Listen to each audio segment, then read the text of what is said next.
안녕하세요. 저는 대전 서구에 살고 있는 67세 장순자라고 합니다. 평생 김밥집을 운영하면서 하루하루 정신없이 바쁘게 살아왔지요. 김밥 썰다 보면요, 손도 바쁘고 마음도 바빠요. 하지만 이상하게도 김밥 써는 그 틈틈이 항상 이런 생각이 들더군요. 내 딸은 어떤 사람을 만나 살아갈까? 그 아이는 내 마음처럼 따뜻한 집에 시집을 갈 수 있을까? 어릴 적부터 아빠 없이 나만 바라보며 자란 딸인데 그 아이가 사랑하는 사람과 좋은 가정을 이루기를 바라는 마음은 세상의 어느 엄마보다도 간절했을 겁니다. 얼마 전 딸이 결혼하고 싶다는 사람을 데려왔고 저는 처음으로 예비 사돈과 인사를 나누게 되었어요. 정말 기대를 많이 했습니다. 근데 그날 저는 말로 다 할 수 없는 당혹감을 느꼈고 결국 제 인생에서 가장 어려운 결정을 내리게 되었죠. 오늘 제 이야기를 들으시고 혹시 여러분도 누군가를 가족으로 맞이할 준비를 하고 계시다면 한 번쯤 생각해 보셨으면 합니다. 이야기 들으시면서 구독과 좋아요, 알림 설정도 부탁드릴게요. 그럼 지금부터 저희 집안에서 벌어진 그날의 일을 들려드릴게요. 저는 충청도 대전 서구에서 태어나고 자랐습니다. 시골 동네였지요. 집 앞에는 밭이 있었고 뒤로는 개울가가 흐르고 있었어요. 새벽이면 닭 울음소리에 잠이 깨고 비 오는 날이면 개울물이 불어 동네 애들이 나와 신나게 물장난을 치곤 했지요. 아버지는 목수 일을 하셨고 어머니는 동네에서 간단한 음식 장사를 하셨어요. 다들 어렵게 살던 시절이었지만 어머니는 늘 단단하고 성실한 분이셨어요. 그 어머니의 손맛을 물려받은 덕에 저도 어린 적부터 부엌에서 뭘 만들고 손질하는 게 좋았어요. 고등학교 졸업하고 나는 김밥 장사를 시작했어요.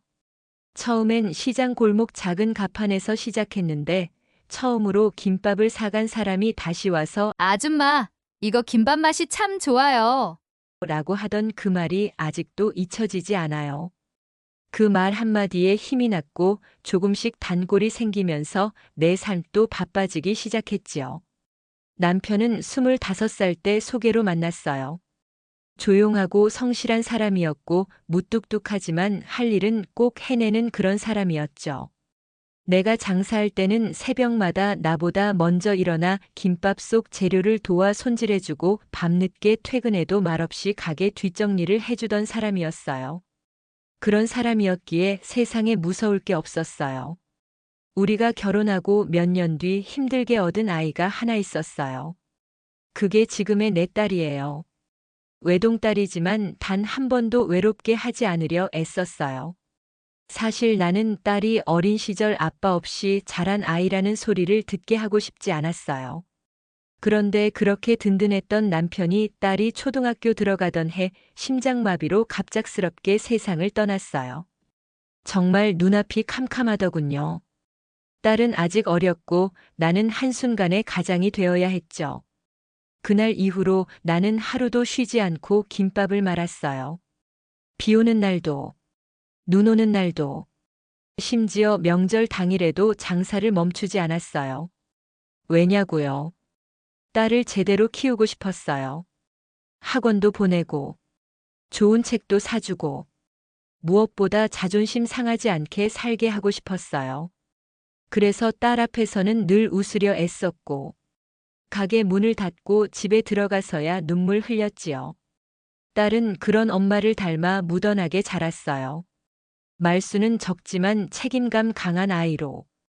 대학교 다닐 때도 학비 보태겠다고 아르바이트를 하던 아이예요.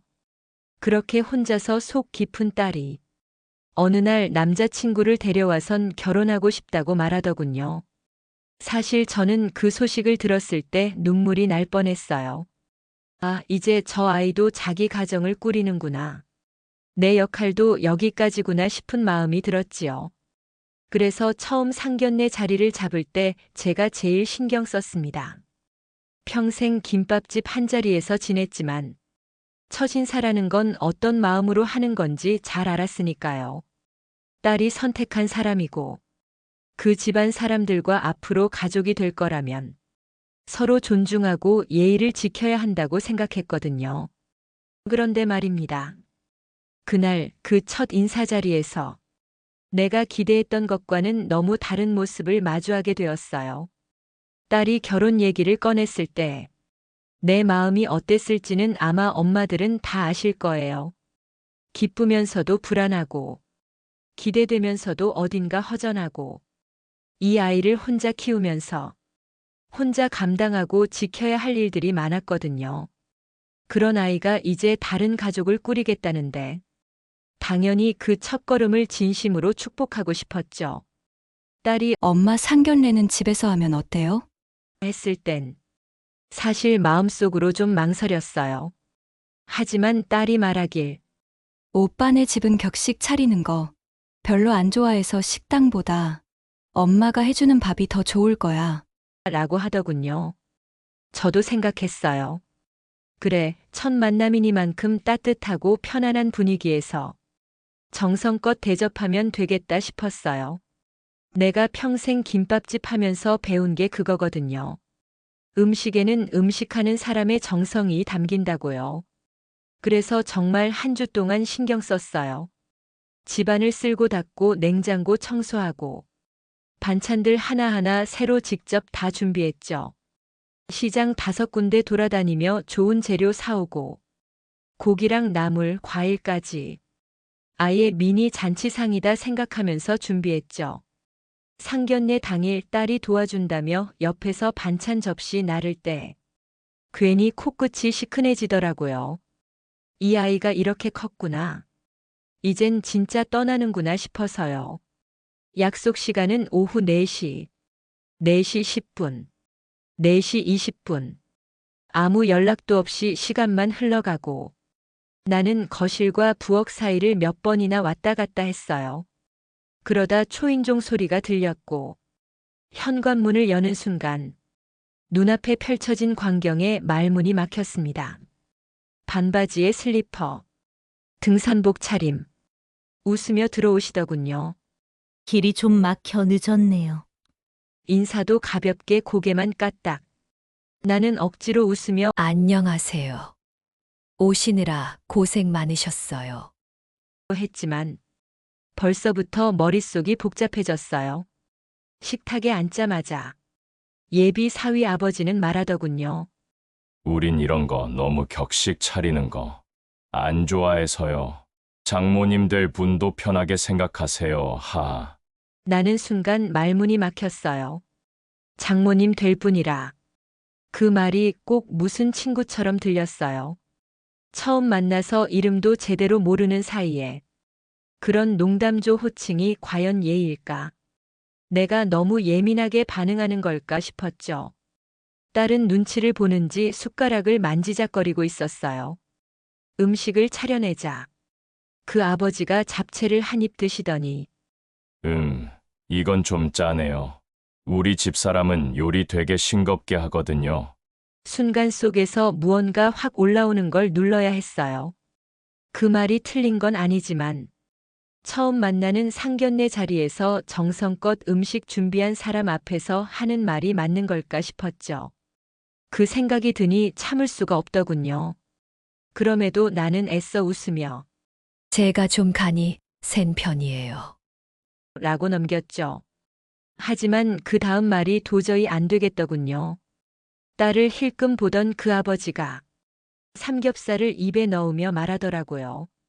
따님이 우리 아들을 잘 잡아야 하는 거 아시죠? 요즘 남자 귀한 거 아시잖아요. 우린 외아들 하나뿐이라, 흐흐. 그 순간 딸의 손이 멈췄고 나는 밥숟갈을 내려놨습니다. 그 말 무슨 뜻이세요? 순간 화가 치밀었으나 나는 조용히 물었죠. 아휴, 그냥 농담이죠. 뭐 서로 부담 주지 말자는 뜻이에요, 하. 하지만 나는 그 농담이 농담처럼 들리지 않았어요. 딸을 마치 예비 사위보다 하찮게 취급하며 바라보는 그 시선, 그 말투, 그 태도. 딸은 옆에서 조용히 제 손등을 잡으며 엄마 지금은 참아라는 눈짓을 주더군요.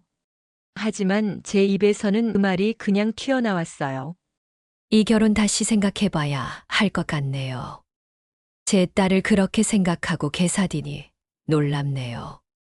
제 딸이 마음에 들지 않으셨어. 말씀하시는 것 같은데요. 이번 기회에 결혼 다시 생각해 보시죠. 순간 식사 분위기가 조용해졌습니다. 딸은 눈을 질끈 감았고 예비 사위 부모는 순간 어정쩡한 표정으로 웃더군요. 그 웃음조차 기분 나빴어요. 남편이 있었다면 이렇게 무례하게 굴까 하는 생각이 들더군요. 그날 나는 내 인생에서 가장 어려운 결정을 내렸습니다. 그날 집에서 예비 사돈 부부를 보내고 나서 나는 아무 말도 하지 않았습니다. 식탁 위엔 아직도 남은 음식이 그대로 놓여 있었고 냉장고에 미리 준비해둔 과일과 음료도 손대지 못한 채였죠. 딸은 내 옆에 앉아 한참을 말없이 앉아 있다가 작게 한숨을 쉬더군요. 엄마, 그냥 오늘은 좀 실수하신 거야. 나는 그 말에 대꾸하지 않았어요. 실수가 아니라 그게 그분들의 본 모습이라는 걸 딸은 아직 받아들이지 못하고 있다는 생각이 들었어요. 속이 상했지만 그 아이 마음도 이해됐지요. 며칠 뒤 딸이 예비 사위를 데리고 왔어요. 나는 최대한 마음을 가라앉히고 앉았죠. 예비 사위가 머리를 숙이며 말했어요. 어머니, 저희 부모님이 그날 좀 무례했던 거 알아요. 근데 원래 말투가 좀 그러세요. 평소에도 친구들한테 막 하거든요. 불편하셨다면 정말 죄송합니다. 결혼은 저희 둘이 하는 거니까 부모님 일은 제가 알아서 정리할게요. 말 어딘가 찝찝했습니다. 알아서 정리한다.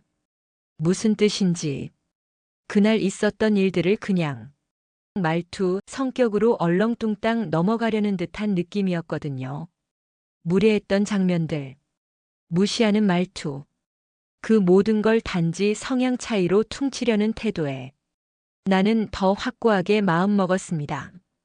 나는 조용히 그 아이를 바라보다 말했어요. 사람이 사랑을 하면 콩깍지가 씌워져. 그 사람 눈에는 세상이 다 좋게 보이긴 해요. 근데 결혼은 현실이고 남이었던 두 사람이 한 가족을 이루는 거잖아요. 결혼해서 살다 보면 생각지도 못한 일들을 만나게 돼요. 근데 이미 결혼 전부터 무시당하고 시작하면 결국 결혼 생활 내내 불편한 관계가 될 거예요. 예비 사위는 아무 말도 하지 않았고 딸은 그 말에 고개를 떨궜습니다. 그 후 두 번째 갈등은 딸이 혼자 예비 사돈 집에 인사하러 간 날 생겼습니다. 돌아온 딸 얼굴이 말이 아니었어요. 입술이 바짝 말라 있었고 눈빛이 흐릿했죠. 엄마, 거기 가서 나 되게 작아지는 느낌이었어. 나는 그 말에 가슴이 철렁 내려앉았어요. 딸은 조심스럽게 말을 꺼냈어요. 밥 먹다가 어머님이 이러시는 거야. 우리 아들이 너 같은 사람 만나서 고생 안 해야 하는데. 그 말하고는 웃는데 어떻게 반응해야 할지 모르겠더라. 나는 그 말을 듣고 아무 말도 하지 못했습니다. 심장이 뛰기 시작했고 속이 울렁거렸어요. 그 집은 아예 우리를 사돈으로 보는 게 아니라 결혼을 통해 한몫 챙기려는 건가 싶은 생각마저 들게 하더군요. 딸은 내 눈치를 보면서도 그 말에 큰 반응을 보이지 않으려 애쓰는 듯 했어요. 엄마, 너무 예민하게 받아들이지 마. 나도 듣기 좀 불편하긴 했는데 그냥 습관적인 말투 같기도 하고. 하지만 그날 밤 딸이 내 방 문을 열고 조용히 말하더군요. 엄마, 나 사실 그 집 가서 웃는 것도 너무 힘들었어.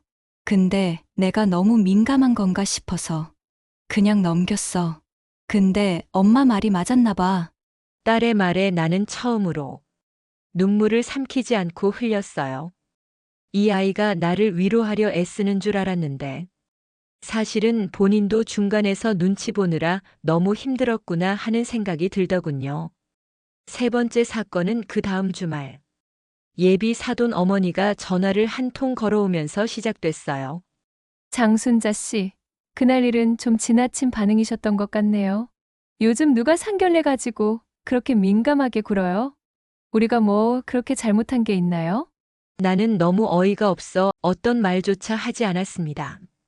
상대방이 한 행동보다 그걸 문제로 여기지 않는 태도가 더 무섭게 느껴졌거든요. 나는 조용히 대답했어요. 사람마다 기준이 다르니까요. 근데 저는 예의 없는 사람하고는 가족 되기 어렵네요. 그 말만 남기고 전화를 끊었어요. 그날 이후 나는 정신을 바짝 차려야겠다 다짐했어요. 딸의 인생을 망치는 게 아니라 딸의 인생을 지켜주기 위해 다시 한번 다짐하였습니다. 전후 사정 잘 모르는 사람들은 제가 고집 부린다고 생각할 수도 있겠죠. 하지만 부모라면 당연히 이 결혼은 반대해야 하는 게 맞는 게 아닐까요? 하지만 한 번의 물에는 우연일 수 있다 치더라도 계속 반복되는 행동은 웃어넘길 수가 없는 거죠. 딸이 결혼 후 그 가족들에게 상처받으며 사는 걸 상상만 해도 숨이 턱 막히는 것 같았어요. 딸은 그 후로 며칠을 말없이 지냈습니다. 아마 마음의 결정을 내리느라 혼자 얼마나 많은 밤을 뒤척였을지 생각만 해도 마음이 아려왔습니다. 그날은 비가 유난히 거세게 쏟아졌습니다. 빗물이 유리창을 때릴 때마다 마음속 어딘가도 함께 무너지는 느낌이었어요. 나는 부엌에 서서 물을 조용히 썰고 있었죠. 머릿속이 너무 복잡해 부엌에서 칼질하고 있었어요. 습관처럼 감정이 복잡하면 손을 움직였고, 손을 움직이다 보면 마음이 조금씩 가라앉더라고요. 그때 딸이 거실로 나왔습니다. 말없이 식탁 의자에 앉아 두 손을 무릎 위에 가지런히 얹고 있었죠. 나는 아무 말도 하지 않았고 딸도 아무 말이 없었어요. 조용히 칼질만 이어지던 그 순간 딸이 입을 열었습니다. 엄마, 나 오늘 파혼했어. 그 말에 손이 멈췄어요. 그대로 도마 위에서 손을 떼고 나는 딸을 바라봤습니다. 딸은 고개를 숙인 채 작은 목소리로 말을 이었습니다. 더는 내 자식을 속이고 싶지 않았어. 평생 가면놀이 하면서 살고 싶지 않아. 그 집에 가면 자꾸 내가 아닌 다른 사람이 되는 거야. 억지로 웃어야 하고 자꾸 내가 작아지는 느낌이었어. 그런 내 모습을 알게 되면 엄마가 아파할 것 같았어. 나는 말없이 조용히 딸 앞에 물 한 잔을 놓아주었어요. 딸은 물을 한 모금 마시고 숨을 고르더니 이렇게 말했죠. 그 집 어머니가 나한테 우리 아들이 너랑 결혼하면 손해일 것 같은데 처음엔 그냥 웃어 넘기려 했는데 나중에 생각해 보니까 사사건건 내 책임으로 돌릴 것 같더라고. 그 말이 진심이더라고. 나는 순간 숨이 멎는 줄 알았어요. 말은 쉽게 넘길 수 있지만 딸의 말에서 느껴지는 생생한 그 말투 지울 수가 없겠더군요. 딸은 계속 말했습니다. 엄마, 그날 엄마가 그 자리에서 말한 거. 처음엔 너무 당황했는데 지금 생각해보면 그게 나 대신 내 자존심 지켜준 말이었더라. 그 말에 나는 더 이상 참지 못하고 딸 손을 꼭 잡았습니다. 너 잘못한 거 하나도 없다. 사람이 사람답게 대해주지 않는데 거길 왜 가니? 엄마는 내가 결혼 후 그 사람들이라 지내는 모습을 상상만 해도 숨이 턱 막혔어. 딸은 고개를 끄덕였어요. 눈이 빨개졌지만 울지는 않았습니다. 오히려 목소리는 또랑또랑하고 확고한 말투였어요. 나 이제 알겠어. 결혼이란 게 사랑만으로 되는 게 아니라는 거. 상대의 가족이 나를 어떻게 대하는지도 중요하다는 거. 이제야 확실히 느꼈어. 나는 그 말에 이 아이가 한 뼘 더 자랐구나 싶었어요. 엄마 손만 붙잡고 살아오던 애가 자기 손으로 결정을 내렸다는 사실에 가슴이 벅차올랐습니다. 그날 밤 딸은 내 방에서 같이 잤어요. 불을 끄고 누웠는데 딸이 옆에서 조용히 말했죠. 엄마, 내가 또 누굴 만나게 되면 나를 이해하고 사랑해주는 사람도 좋지만 오로지 엄마의 모습을 좋아해주는 사람 만날 거야. 내가 좋아하는 사람인데 엄마를 무시하는 사람은 싫어. 내겐 엄마는 세상에서 제일 소중해.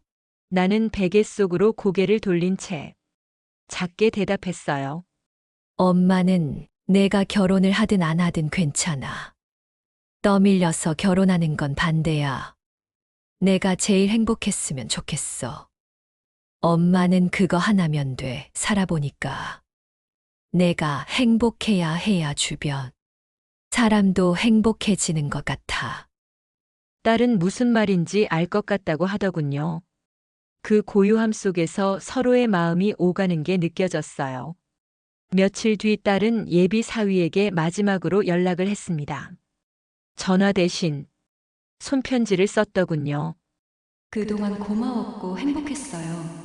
여전히 사랑하지만 우리 둘만의 문제가 아니더군요. 우리 가족을 무시하는 발언. 말끝마다 우리 아들이 손해보면 안 되는데 이런 말들이 점점 나를 작아지게 만들었어요. 당신이 잘못했다는 게 아니라 우린 다른 방향을 바라보고 있는 것 같아요. 그 차이를 무시하고 그저 사랑이라는 말로 덮기엔 앞으로의 우리 인생이 너무 길어요. 딸이 전남친에게 보내는 마지막 편지라면서 보여주더군요. 딸을 살며시 안아줬어요. 혼자 얼마나 끙끙거렸을지 생각하니 안쓰럽더군요. 딸, 엄마는 내가 자랑스럽고 엄마 딸로 태어나줘서 고마워. 지금도 앞으로도. 그날 이후 우리 집은 다시 평소처럼 지내고 있습니다. 딸은 새로운 일자리를 알아보며 자기 일에 몰두하고 있고 나는 다시 김밥을 썰며 하루하루 바쁘게 살고 있어요. 이제는 딸 얼굴만 봐도 알아요. 이 아이가 단단해졌다는 걸. 그리고 나는 믿어요. 언젠가 정말 좋은 인연이 찾아오더라도 딸은 더 이상 자기 자신을 낮추는 사랑은 하지 않을 거라는 걸요. 가끔은 생각해요. 그때 내가 조금만 참았더라면 딸이 결혼을 했을까? 그럼 지금은 웃고 있었을까? 하지만 이내 고개를 젓게 됩니다. 딸의 눈빛을 보면 알거든요. 지금 딸 아이는 예전에 볼 수 없었던 웃음과 미소를 띠고 있어요. 그게 전부예요. 결혼을 했는지 못했는지가 중요한 게 아니라 자신을 사랑하며 행복하게 사는 모습. 그게 부모로서 바랄 수 있는 가장 큰 축복 아닐까요? 이 영상을 보고 계신 분들 중에도 혹시 누군가를 새 가족으로 맞이할 준비를 하고 계시다면 한 번쯤은 생각해 보셨으면 해요. 사람 사이에 느껴지는 불편함은 마음이 먼저 알아차리는 경고일지도 모릅니다. 처음부터 작은 무시가 반복된다면 그건 그냥 넘겨도 되는 게 아니라 진지하게 바라봐야 할 문제일 수 있어요. 저는 딸이 앞으로 행복하게 웃을 날만 올 거라고 믿습니다. 그리고 그날이 오면 이번에는 정말 진심으로 축복해주고 싶어요. 저의 이야기 끝까지 들어주셔서 감사합니다. 혹시 여러분도 비슷한 경험 있으셨다면 댓글로 남겨주세요. 그리고 구독과 좋아요, 알림 설정까지 해주시면 영상 만드는데 큰 힘이 됩니다. 항상 건강하시고요. 무엇보다 마음만은 늘 행복하시길 바랍니다. 오늘도 시청해주셔서 고맙습니다.